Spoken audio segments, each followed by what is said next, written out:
YouTube, what's going on? Welcome back to another video. This is, I believe, my fifth or sixth video that I posted consecutively. I'm really proud of myself. That's probably the hardest part about being a YouTuber, is consecutively posting videos back to back. I haven't been following through with my plan to sort of bank a few videos. I've just been doing videos as the week comes. If you're watching this, you most likely see my horror short film, The Token, that I posted last week. It's been about 5 days now, and the response has been great. I have just over 1,000 views, and I've been having a lot of support from my family and friends. So I just want to say thank you to everyone that's taken the time to watch the video. Today I wanted to do a breakdown on how this video came about and give you guys a behind the scenes look on how I did some of these shots, how I came up with the storyline, etc., etc. So I'm going to be going through everything today. I'm going to start with the idea of the film. So this film came about on Halloween night. I believe I was cleaning the house that night, and I had the itch to create videos because at the time I was obviously not posting a lot of videos, and I was like, you know what, I don't celebrate Halloween by dressing up anymore. All I do is literally watch scary movies, and I was like, maybe this year I can do a quick short film and come up with a quick storyline where I can film it in a day. So I literally sat on the couch for a little bit that day. I think on my lunch break from work, I started writing the script, and I write it in this little book of mine where I have most of my ideas and my notes. And I'll give you guys sort of my initial description of the video. It's changed over time. There's been a lot of changes to this film. It's been shortened quite a bit. I just wanted to create something quick that I could put out to the world, just as a fun thing, because I've never actually done a horror short film myself. I've only done it with my friends, so this is all me. I did everything from the storyline to the filming to the color grading and acting. Everything in this film I created and did. This is the initial description of the film. So I didn't know what I was going to call it. I believe I ended up not having a name for it, but the name is The Token. So the short film is about a man cleaning out his garage, and he finds an old box full of items that were obviously from the previous owner. He finds out that they are enclosed and sees spirits and entities roaming around him. He later finds out that these items were part of a ceremony to contact the dead, which ultimately leads him to become insane. So that's the initial storyline. Like I said, this changed over time. In some sense, it's the same, but it's a shortened version of it. The reason why I came up with this idea was because when I was cleaning out my garage a few years ago, I came across some old items that one of the previous owners left in the garage. I don't think it was the people before me, because there is a few items that seem older than that couple that were there. So there was like a urinal pan, an old construction helmet that looked like it was from the 70s or 80s. The other item I can remember was this toy soldier, and the whole storyline was going to be based around this miniature toy soldier that I had found, but I ended up losing it. If you guys watch the film, I based it around the ring, which is just a ring that my father gave me. So the equipment I used is the Canon R6 with the Sigma 35 and 50 mils f1.4s. I had the Tamron 24 to 70 lenses for some of the shots, and then I also had the Canon RF 16 mil. The mic I was using is the Comica VM20. I always forget the name of it, but I believe it's the VM20. And in addition to that mic, I used my Rode Wireless Pro mic for some of the shots where I wanted to get the noise for some of the items coming out of the box. I used it there, as well as me walking to get my steps. And because I live in a shared space, it's hard because I have people upstairs that are really loud and noisy, as well as the furnace going on. So it's hard for me to cut a lot of those noises out. And I figured that the Rode Wirelesses would be a better choice for a more condensed audio, but you can still hear some of it, but it is what it is. I tried my best. What I did to sort of get an idea on how I wanted the shots originally was I went on the Higgsfield app. I've been using Higgsfield a little bit in my process for storyboarding, as well as creating some cool shots. Higgsfield, I can't say I use it for every single situation, but it's been really helping me to sort of get ideas for storyboarding. I didn't do the shots exactly the same way that it wanted to. I originally wanted to get an idea there. I ended up coming with most of the shots myself. So I'm going to go into my profile here and my assets, and I'll give you guys a little bit behind the scenes look on what it created for me. So if you're looking at the screen here, I believe the prompt, I can't remember the prompt I used. I ended up using this Higgsfield popcorn section where you can actually create multiple images based on a storyline. So I just used the auto feature, and I believe I asked it for I wrote sort of a summary of the storyline. I don't think it shows it for me here. What it did come up with was these pictures here of this man in the garage going through items. Mine is a little different. This shot's probably close to the one that I did. Yeah, none of the other shots are really what I what I did. This one's also a little bit close as well too. So just wanted to give you guys an idea on how I can sort of start my shot list and think of things like there. But this case scenario, it didn't really work out, but I figured I'd give you guys a little bit of a look on how that worked. So I'm going to break down the node structure here of the colors that I used. Some of the node structures and the settings vary depending on what I did here. So just to give you guys an idea, we'll start with this shot here of the front of my house. I started my node structure with the Film Look Creator effect. For the settings here, I left everything as normal, and I did do a color space override. I was shooting on my Canon R6, so I put the input color space as the Canon Cinema Gamut, as well as the input gamma as Canon Log 3. I converted it to a output color space of the DaVinci Wide Gamut, and the output gamma as the DaVinci Intermediate color space. For nodes 2 and 3, I ended up making some changes depending on the scene. So this is my exposure scene. I should have labeled these before I showed you guys. And this is the color slice setting. So any changes I want to make to colors, I do them in the node 3 there. And here, like I said, there's some exposure settings. There's shadows that I've raised, and I try to lower the highlights. I couldn't go too low with the highlights because the portrait was getting really dark. I noticed that with my Canon, depending on where the sun is, which I believe it was over here to the right of the house, that the highlights are really blown out and the shadows are really dark, so I had to compensate for that. We're not going to get into the shots too much right now. And then we go into the color space transform, where I ended up converting the input color spaces from this Film Look Creator color space into Rec 709 and the Cineon Film Log. So I put all my changes in between there. Going back to the Film Look Creator node, I ended up leaving the vintage settings on. I rarely use this setting. I normally don't use the film look right here. I usually turn this off, but use the other settings in here. But I just love the way the colors came out here.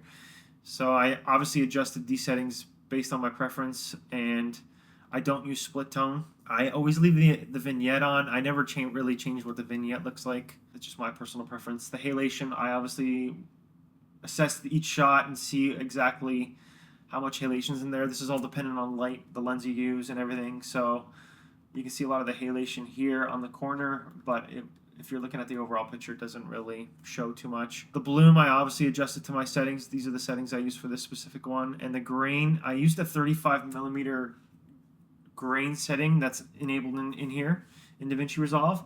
But when we get to the later shots of me in the basement, I did do a custom grain because I felt like a lot of the grain was showing. There was too much grain for my liking, so I just reduced the amount of grain there. And yeah, all the rest of these I essentially left the same. I didn't touch any of those as well. And then the LUT that I ended up using was the Fujifilm, the Rec 709 Fujifilm 351 3DI D60. I normally tend to go into these last 4 or 5 here, if you're looking at my screen, only because these have more blue and orange tones. I don't normally go for the purple tones here. I don't know if I've used this one before, but yeah, that's just a quick breakdown of how the coloring works, and then we're going to get into the film now. So I'm going to be reading off scene by scene on how I wrote it, and we're going to see how it changed in actual production. So I gave you the description already. So the first few shots are close-up details of Halloween decorations. Some are tight and some are medium wide shots on a tripod. I essentially kept the camera on a tripod, pointed it, and did the certain compositions the way I wanted to. And what made it really cool was that the wind was blowing for this shot, so you guys will see right now. Sorry to keep cutting you guys off. These decorations are my tenant's decorations, and like I said, I love the way that it was blowing the wind.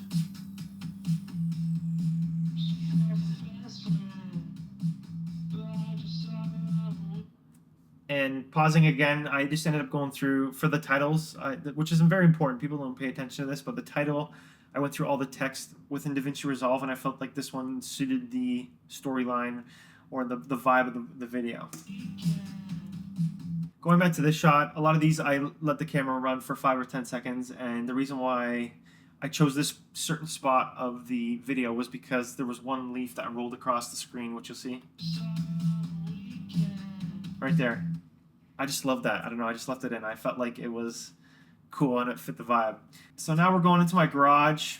We're going to pause it here for a second. So the next scene, we go into a symmetrical shot of a man in his garage, and then in brackets I have "which is a mess."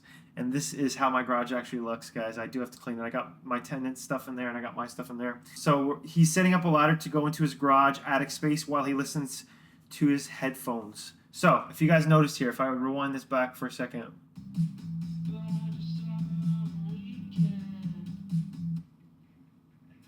you can see that the audio has changed. I wanted to let the audience know that there's some device in there where like I'm listening through my point of view. So if you look closely, you can notice that I have my headphones on. I didn't know if people wouldn't actually notice that, but yeah, that's the reason why I switched that audio.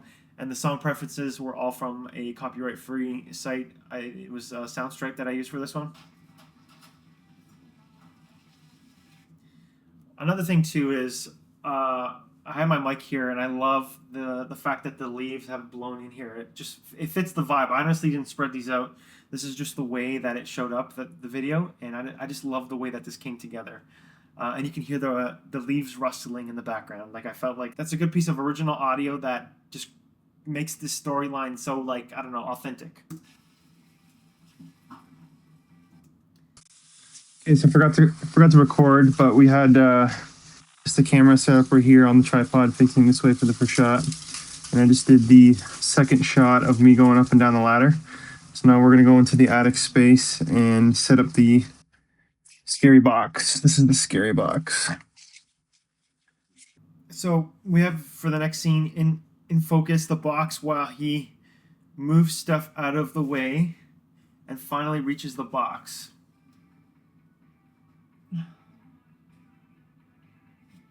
Shit, shit.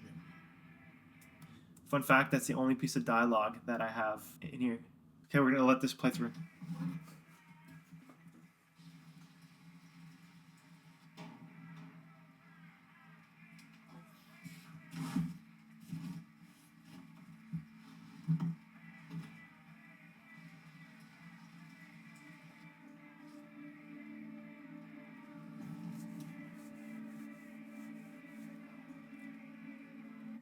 Okay, so guys, to get the shot, what I did is I had a Aperture MC light. It's like that little portable light that I've mentioned in a few of my videos. And I made the tint blue. I wanted this to sort of not be like a moonlight, but like a little bit of light leak through like the attic. And the only way I could portray that was to have sort of like a blue light. So I just put that on top of this box here in front of me. And I believe I have a behind the scenes video, so I'll show you guys here. And I just had it leaking on everything. And I felt like it gave such a cool vibe. The colors came out great. So this is me discovering the mystery box with the items in it. And as you can see, when my eyes hit the box, I slowly have that creepy music coming in here. So the next thing I wrote down, he takes a peek into the box, closes it, and puts it aside into the steps of his house with him out of focus from outside of the house. And then for this shot, we just did an over the shoulder shot where I had I believe my Tamron 24-70. I just zoomed it in to sort of give this POV hand view shot here.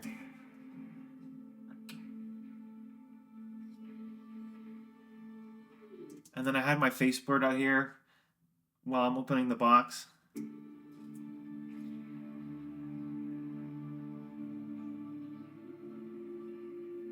Going back to this shot. Sorry, give me a sec. Going back to this shot, I had to push that one box there back so I can get this angle. I think I used my wide 16mm for this one. I can't remember if I used that one or the 24-70, but I'm pretty sure I used the 16mm. But I had it really close to the box, so.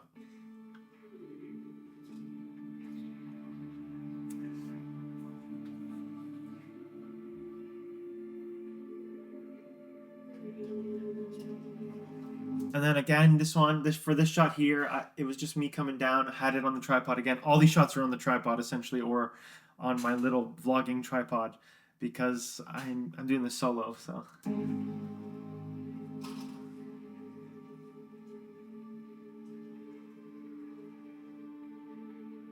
I just had this on the stairs here. I had my vlogging tripod on the stairs with the camera pointing up, getting the point of view of the stairs looking up at me coming in.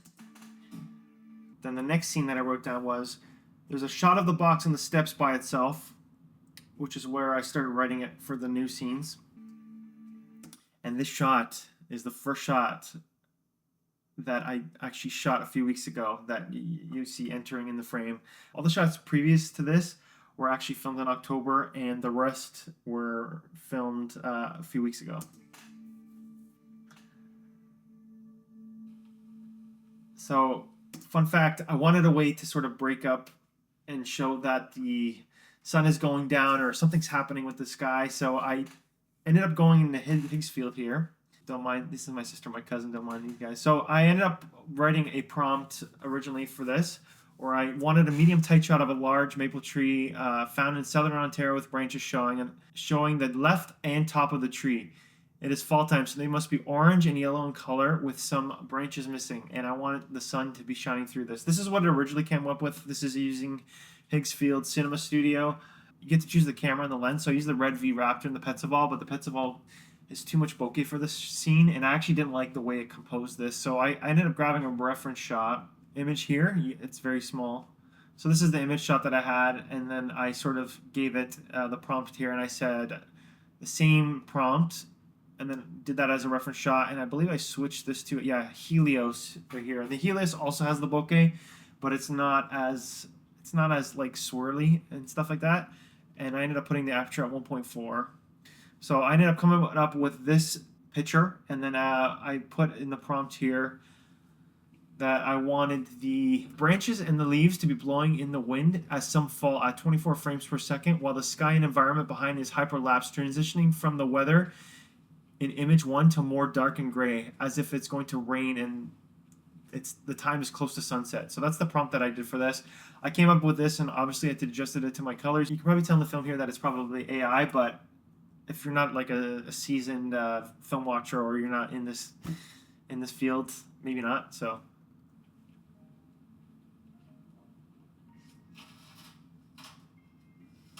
And this is showing me when I'm done.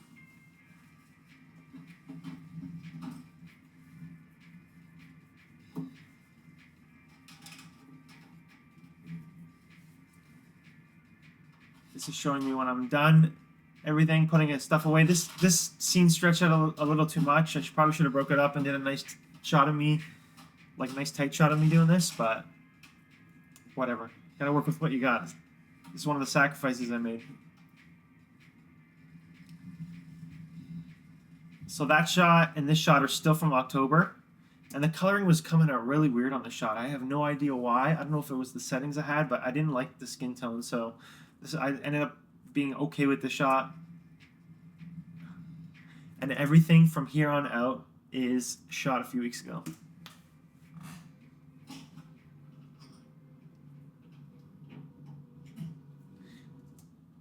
Doing this shot, you see the transition from sort of the natural daylight into the artificial lighting.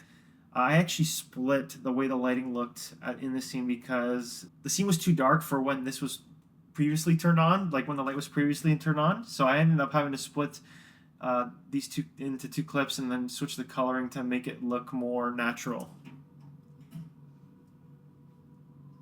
This is just a hall light that automatically turns on.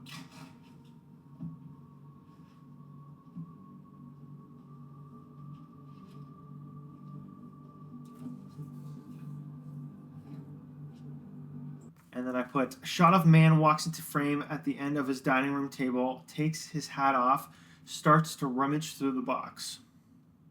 You can see there's a little bit more grain in the scene. And this is where I started reducing the grain here, was in these scenes right here. And right here I do have the Rode wireless mics in my pocket. So I wanted to get my footsteps walking into the room, and I also wanted to get the noise of my headphones going into the case. So for this scene, I ended up putting it in my pocket, and I actually had to splice some of the video because I ended up hitting it here.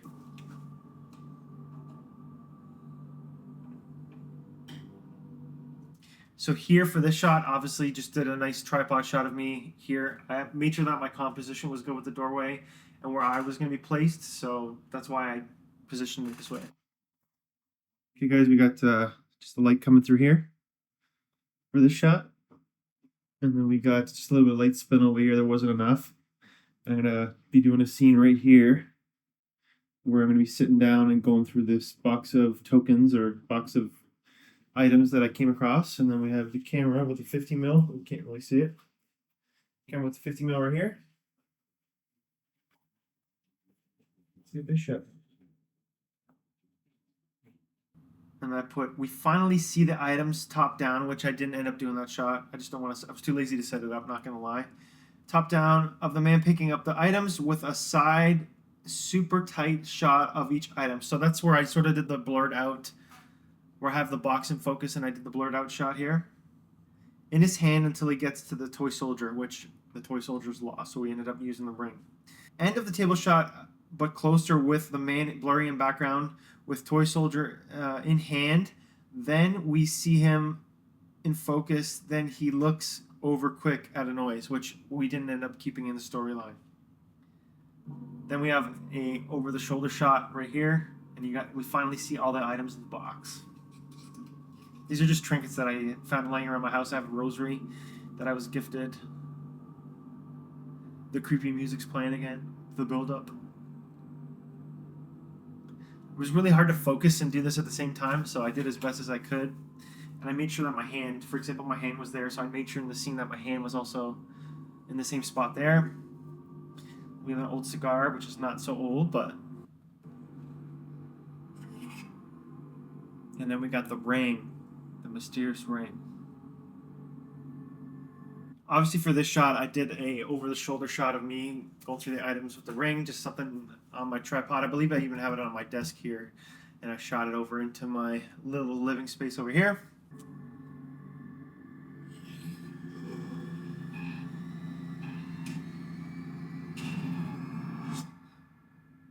Okay, so I'm gonna take it back here. I just let this play out. So when you see my hand starting to put the ring on, I ended up putting some risers that led up to this in this scene. So I had risers. I think I used the sound effects on Soundstripe. I think one was called like a drone, and then I had a riser to sort of give that intensity of like, oh, something's gonna happen when he puts the ring on. And then this shot was originally shot in color, obviously. And then I transitioned it to look red because I wanted to portray evil.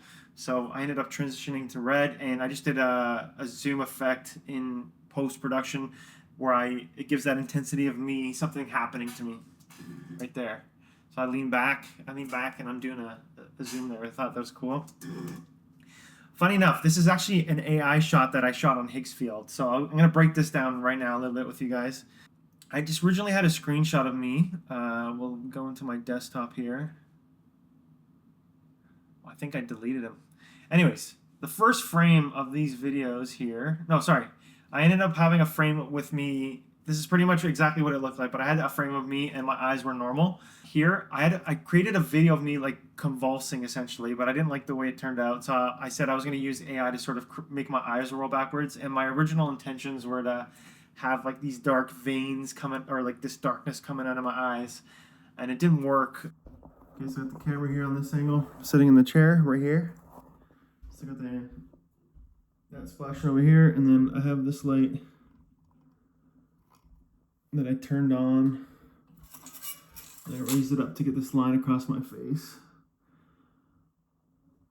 Right here, just put it right here, and I had to hold it just because I was afraid it was going to tip over, so yeah, that's what we're doing there. So I'll just show you these. I feel like they're hilarious. So these are this is just an example of how they came out. These have sound. This is not my voice, and this doesn't look like me too, but I can't breathe. Help me, help. So for the prompt, I said create a dolly, it's supposed to say jib up. Create a dolly jib up shot of the man leaning back in the chair, convulsing as his body is frozen stiff, choking while his eyes turning into the back of his head, while black veins start from his eyes spreading out through his face. So that was the original prompt, and it came up with this. I didn't like it. It looked too fake for me. I got that one, and then this one. This one was good too. This one was actually good, but it's not my voice. But for some reason, it put me on a bed. It didn't recognize that I was leaning back in a chair. And then this is another version of it. I'm gassed. Yeah, so those are pretty funny. I used the Kling 2.6 AI in Higgsfield to create those. What I originally did was I actually ended up doing like a multi-shot. I don't know if it's going to pull it up. So this is the shot that I had with, I normally have my eyes in here. I switched my eyes to be rolled back, and then it created these multi-shots. And then I ended up just using this one because a lot of the other ones that came out either didn't look like me or I didn't like them. I was going to use this side one, but it doesn't really show me leaning back into the chair. I ended up using this shot and using this as the reference shot, and I said to create multi-shots. I created all these shots of me. Some of these don't look like me. I think that this looks like me. I don't think this looks like me. My mouth looks a little different. This might be able to pass. Look a little chubby here, even though I probably gained weight anyways. This looks like me. I think that this could pass for me. And then we did a close-up. But I ended up only using this original shot. And then I actually created videos, but for some reason it wasn't working the night of. And then it came up with these videos. Where are they now? Came up with these 3 videos. And I believe I ended up using this one here. But I'll show you guys the different variations of this.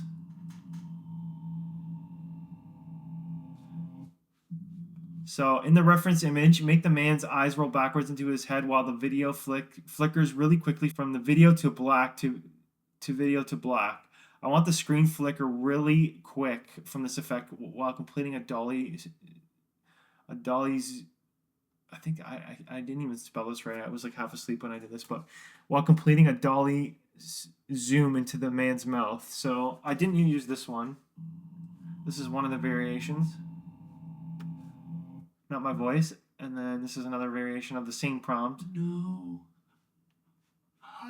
Didn't like that one. I think I ended up going with this one. This one looks like the old school films.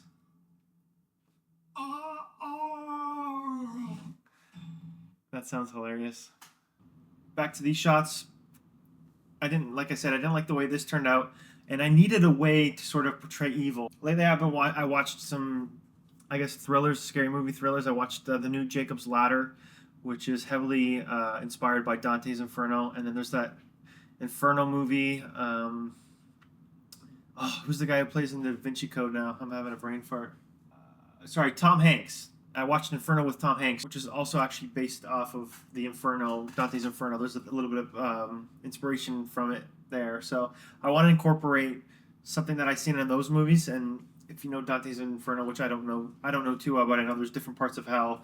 And one of the people in Jacob's Ladder, the older version, is there's a man with skin over his eyes. I ended up putting this prompt in for this guy here. And I said, create a scary man with no eyes, but just skin patches in a dimly lit dark room with boarded windows behind him with blue moonlight piercing through the boarded window. The image shall be a medium portrait of the man. He is wearing no shirt, but an old pair of brown baggy pants from the 1940s. His skin is old and he has no hair and looks like his body lacks nutrients. Came up with this shot. I felt like this was too light and I couldn't adjust it the way I wanted to. And originally I'd come up with doing a whole bunch of different flashes and scenes instead of just the man there. So I ended up switching it and doing a tight scene of the man, which is what you see here. And this is the 2 pictures I came up with. I ended up going with this one, where he's got skin eye patches. And then obviously did it with the Higgsfield Cinema Studio again. And then I created it to a video.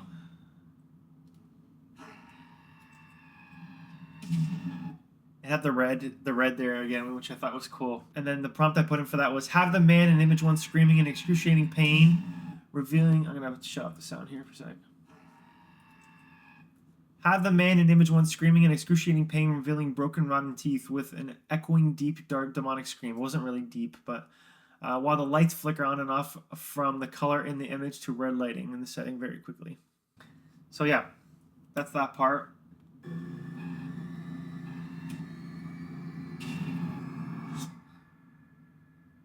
There I come out of my trance.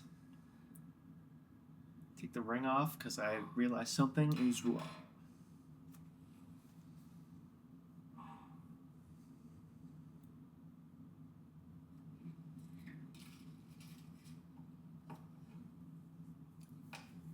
We see his POV of what looked like a partial of a shadow figure going by, which, again, did not go in the storyline. He gets up with his army figure in hand to go check it out, and then I obviously have to go to my few pages over here. And then there's a wide shot of him walking into the living room, but nothing is there. That was not part of the story there. He puts the toy soldier down on the desk in focus while we see him go to the bathroom, blurry in background while a shadow runs by him. That's the last scene, but again, we replaced that with the ring, and there was no person walking by. And then I just put this on my tripod again, pointing towards my bathroom, in my laundry room with all my laundry room shoving junk on there. And I wanted to create contrast here with the blue and yellow light.